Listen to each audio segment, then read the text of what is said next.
Good afternoon, I am Precious Mzea Sakaleji. Welcome to Camnet TV Media News, the headlines. Voting in Lukasha and Mwanza-Bombe underway as SACORD call for peace in the process.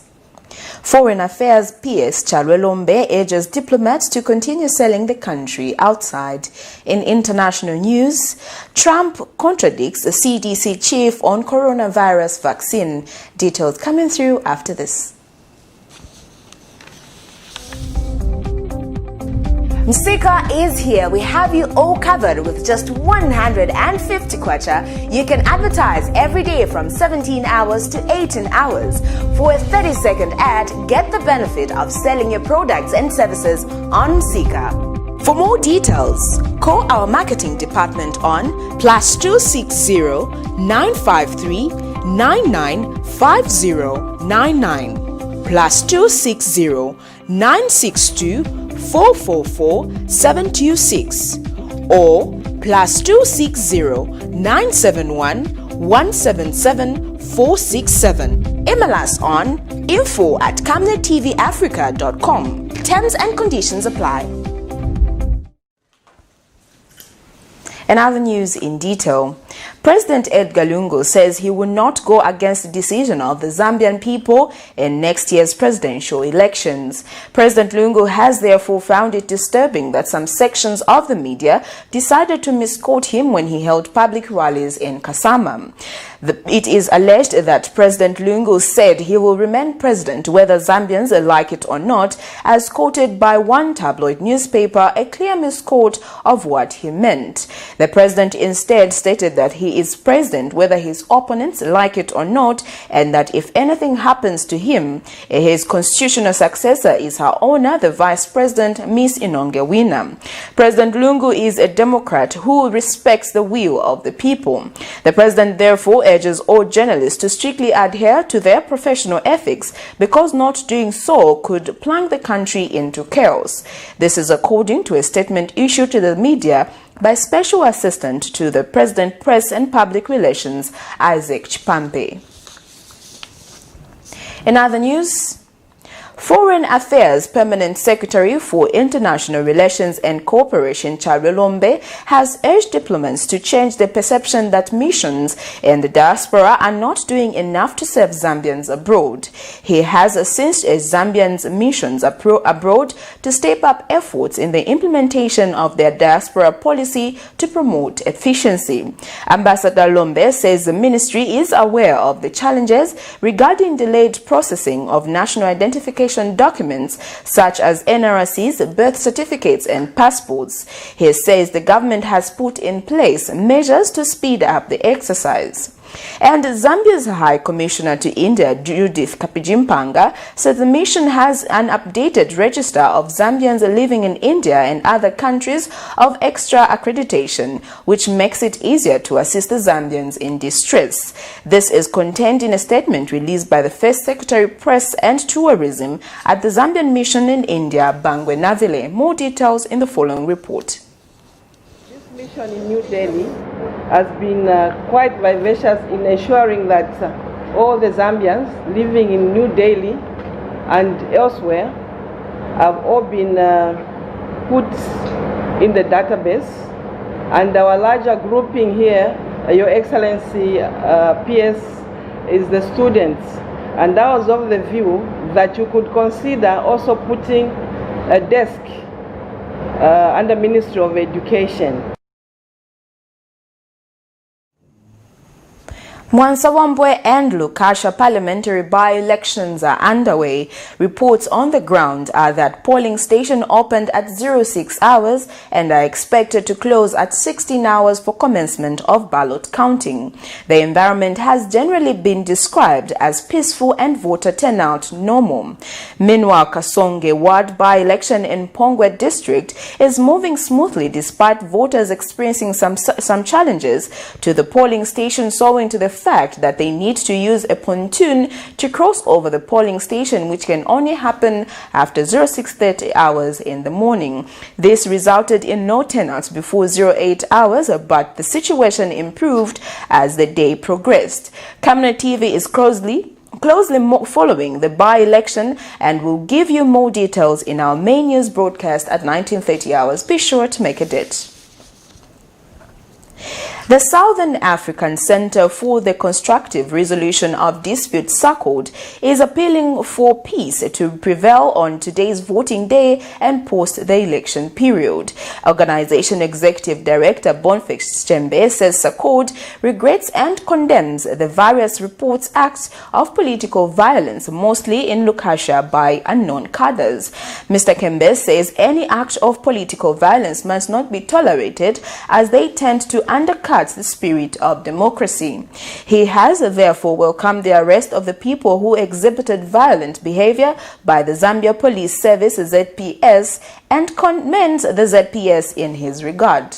Lukasha and Mwansabombe constituents are voting for their parliamentary candidates and 12 other ward by-elections. SACOD would like to wish all political parties all the best as voting takes place today in Lukasha and the Mwansabombe parliamentary by-elections and all other local government by-elections taking place in various parts of the country. SACOD appeals to all political parties to desist from any acts of political violence on this voting day so that the environment is peaceful and credible. The country has, in the last 24 hours, recorded 2 deaths of COVID-19, one of a male adult from Livingstone and other brought in dead. Ministry of Health Permanent Secretary Kenneth Malama says the country has also recorded 68 new spread across 12 districts.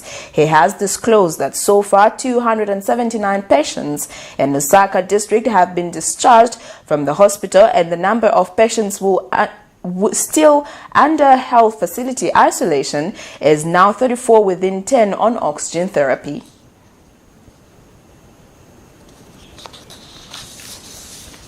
Now, getting into our international news, U.S. President Donald Trump has contradicted a top health official on the timing of a coronavirus vaccine. The director of the Center for Disease Control and Prevention says it is highly unlikely one would be available to most Americans until next summer. But Trump says Robert Redfield is just confused and insists a vaccine will be ready before the elections. In other news, United Nations investigators have accused the Venezuelan government of crimes against humanity, including the killing and torturing of protesters. The mission found reasonable grounds to believe President Nicolas Maduro ordered the crimes to silence the opposition. We monitored Al Jazeera.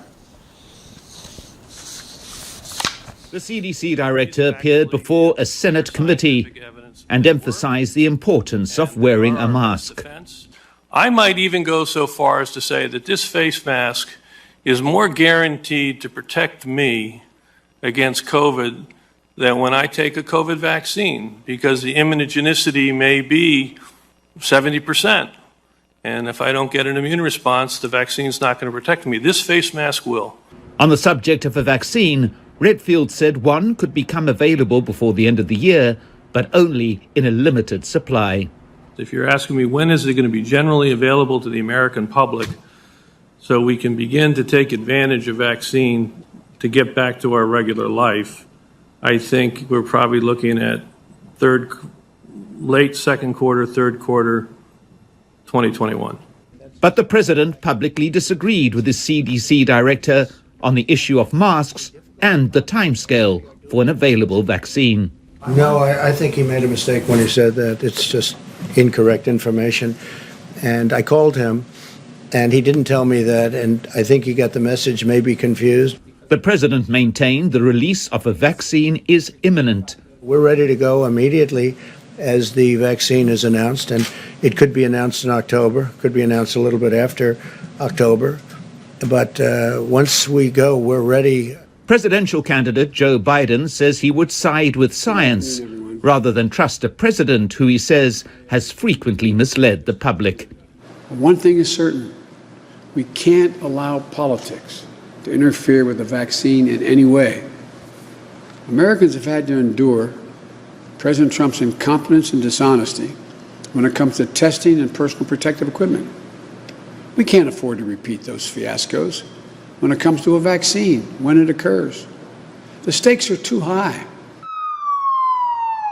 President Trump has made no secret of the fact that he wants a vaccine in circulation before the November election.